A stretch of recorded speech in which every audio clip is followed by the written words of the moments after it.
जय श्री राधे। जैसे गया श्राद्ध हमने अपने पूर्वजों के निमित्त करके आ गए, उसके बाद क्या हमें श्राद्ध कर्म करना चाहिए? क्या हमें तर्पण करना चाहिए? यही बहुत से लोगों के मन में यह प्रश्न आता है, और जो लोग जाते हैं उनके मन में यह भ्रम रहता है कि हमने हमारे पूर्वजों के निमित्त अब वहाँ पिंडदान कर आए, अब हमें करने की कोई आवश्यकता बिल्कुल नहीं है।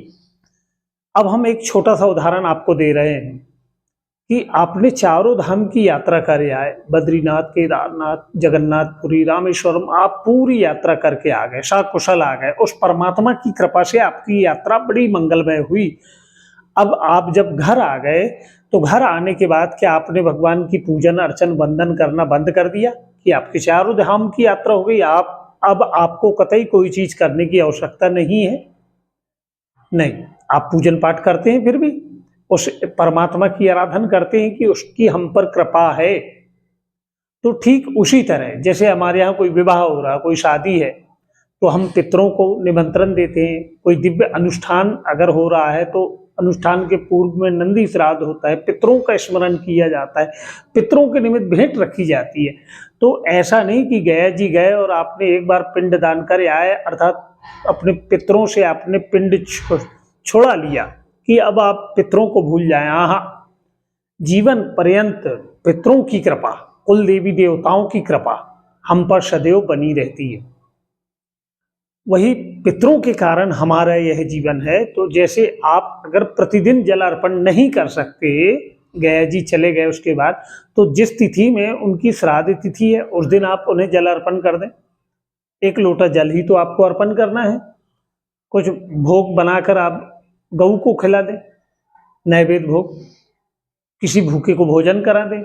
और जो पितृमोक्षणी अमावस्या आती है उस तिथि में आप उनके निमित्त दीपदान कर दें। एक आटे का दीपक बनाना है, सरसों का तेल उसमें भरना है, एक लंबी बात लगाना है, और पितरों के निमित्त या जहां आपके पूर्वजों की तस्वीर लगी है, फोटो लगी है, वहां वह दीपक जलाकर रख दें। घर के बाहर दक्षिण मुख रख दें वह दीपक। किसी नदी या सरोवर के पास वह आटे का आप दीपक अर्पण कर दें पितृमोक्षणी अमावस्या के दिन कि हे पितृगण, आपकी सदैव मुझ पर, मेरी संतति पर, मेरे इस ग्रह पर, मेरे कार्य क्षेत्र पर सदैव आपका शुभाशीष सदैव बना रहे।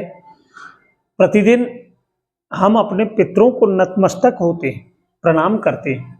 तो केवल गया जी श्राद्ध कर लेने के बाद आप उनसे मुक्त नहीं हो सकते। हमारा आपसे आग्रह है कि आप अवश्य उनके निमित्त